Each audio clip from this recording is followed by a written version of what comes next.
you all hear me?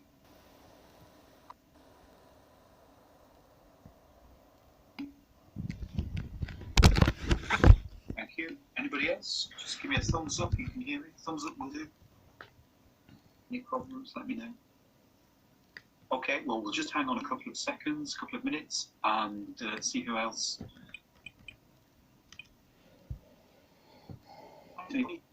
9 o'clock group, and still pretty low here as well, so a bit of a worry that students are not turning up. And I suspect they've not done the reading. Oh God. Oh, Steve.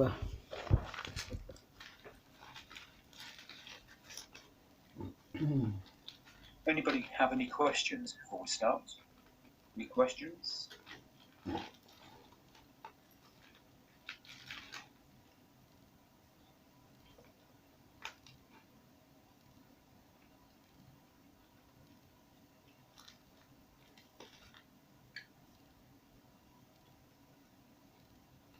Hang on 1 more minute, and then off we go.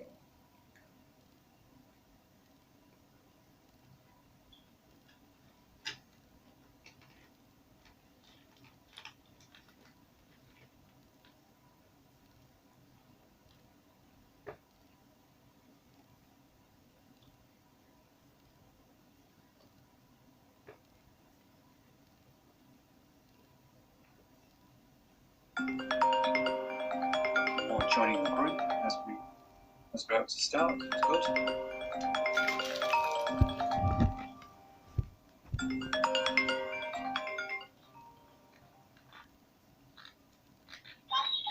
Okay, welcome to Hello, mommy, what's your better class at Joma?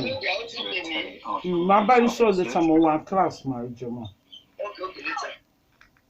Important area for communities has this dual role of legality and it's interesting for us as students of technology and sociology to understand because of the interaction between agents of the state and citizens, and we want to assess the extent to which we think stop and search is appropriate and the extent to which, of course, we think it's effective and what we think the motives are behind those people who use it, where and how they use it. What do you do? It's always bad. About stop and search. Do we think that stop and search? Nobody's tired of all this. This lecture is not audible enough, Jerry. Nice to hear somebody on the microphone. But what do We you think know? stop and search. Or should we wait until the police wait until offences have been committed or are in the act of doing it? I'll record them. Anybody want to say anything? You can fill in the chat box if you like. Come on, chat. About what? Stop and search. An appropriate method to tackle crime. Yes. That's the Stop and search. That's the social factors. Crime. Thank you, Chelsea. It's justifiable in some cases as it could prevent crime. Can't use my mic because you're babysitting. That's fine. You think that it's justifiable in some cases. Good. Anybody else disagree or agree with that?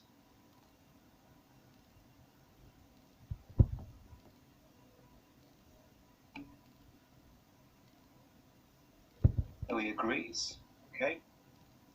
Well, on the basis that you agree, okay, well, you've kind of answered the questions I'm asking. What circumstances should stop and search be used?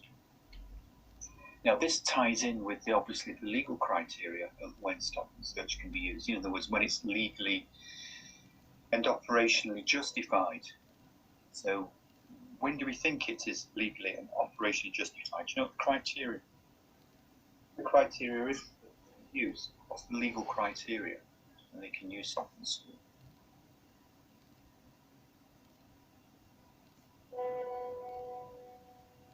In what circumstances can they police use stop and search? When is it legally and operationally justified?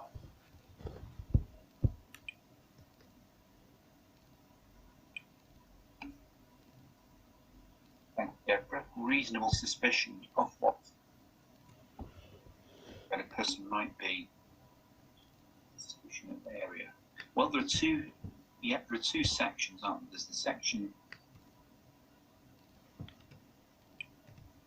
Section searches, and the section 60 searches don't need reasonable suspicion. If a senior police officer has information and believes that a serious violent offence is about to occur, they can go into an area and secure the area and stop and search somebody. And there has been a growing use. The evidence has been that it's a growing use of the use of this power without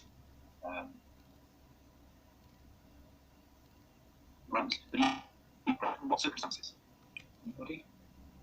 I know that you've got a basic understanding of what's going on.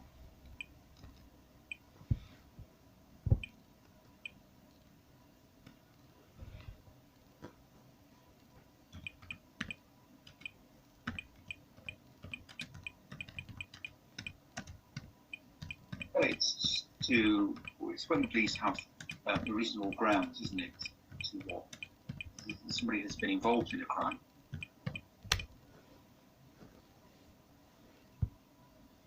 Well, they think that they're in position for a drugs, properties, and slowly.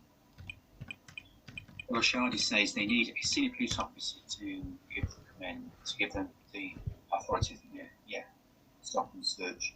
Yeah, that one, particularly for the section 60, that's without reasonable suspicion. The issue here isn't what's reasonable suspicion. Reasonable suspicion to you might be different to me, to the police officer, and they have to try and fit it to the criteria of, it has to be something a bit more tangible than it is. But of course, what we've is what the desired effect, and it has been used inappropriately. And how has it been used inappropriately, do you think? Who has been targeted by stop and search? Ethnic minorities, yeah, can be more specific, Chelsea. In particular, who, I suppose, is my question.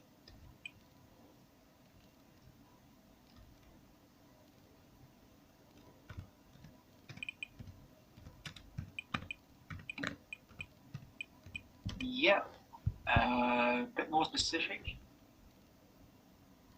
You very well. Right, you're in the right area. Hello, Steve.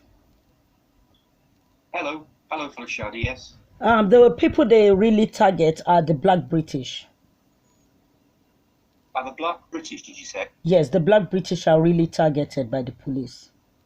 The Black British, which group? Black British. Yeah, Black British who? Africans. Newer gender?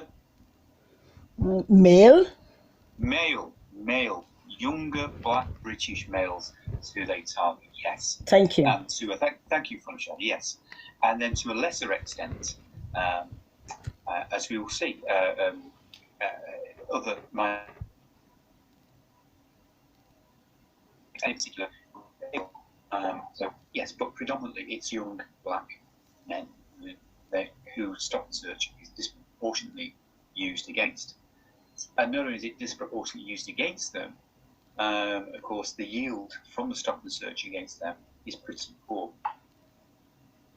In other words, no findings.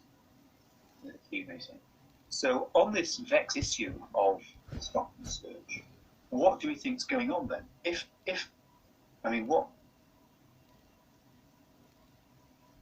What we know about stop and search, by the end, going to talk about short, is that it's not very effective.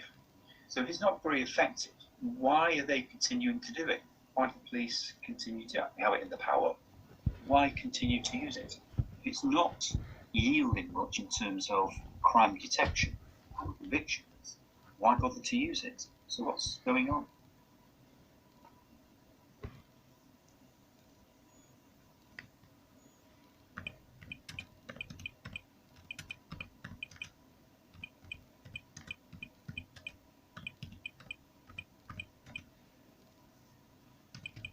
Anybody?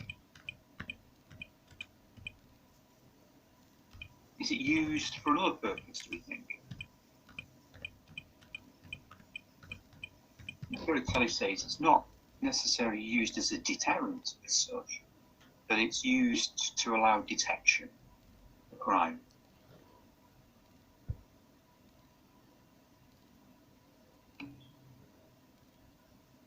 Because powers of the tool in crime fighting, but not in itself to reduce crime. As it says, early intervention, good, yeah. What's going on? It's a form of what? Isn't it? When we get into the mechanics of the legality of it, that's one thing. Tsoritelli's perspective is another thing. But what else is going on here? It's a form of what? Control, I think you'd say, certainly. In what kind of control?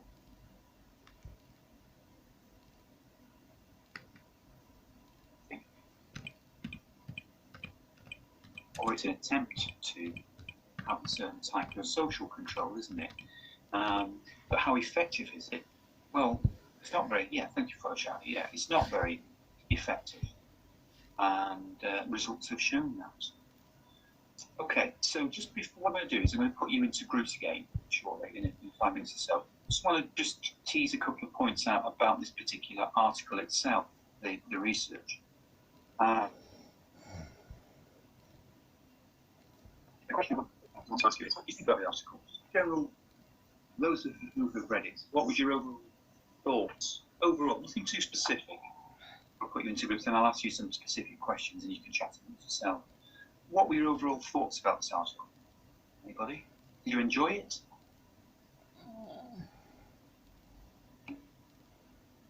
Yeah. Did you find it easy or difficult to read?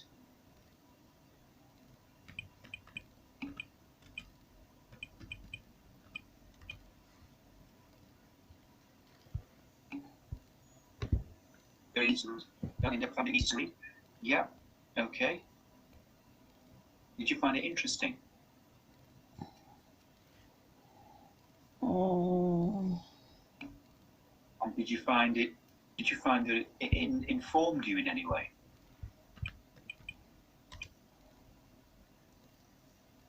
Okay. Okay. Yeah. Okay. Any other comments? Any other general comments about the article?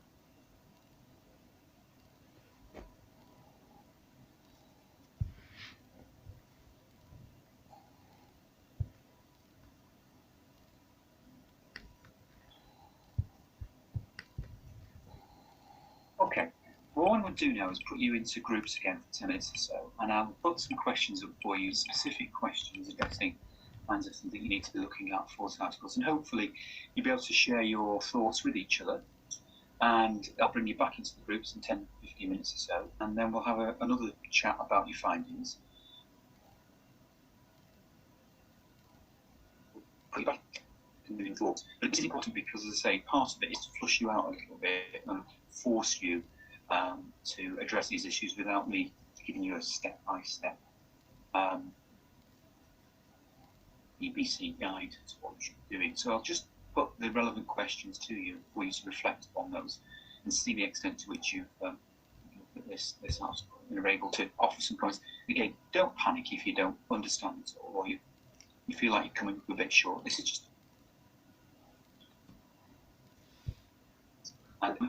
which is next week, and then after week 4, Sarah will give you the title of the article you're going to be looking at, and then you've got several weeks to do it. So this is just part of the building blocks. So as I said to you in the week 1, don't panic that you're not getting everything straight away. Okay, so I'll put you into groups again. If you just hang on, bear with me. Does anybody have any questions before I put you into the groups? Any questions?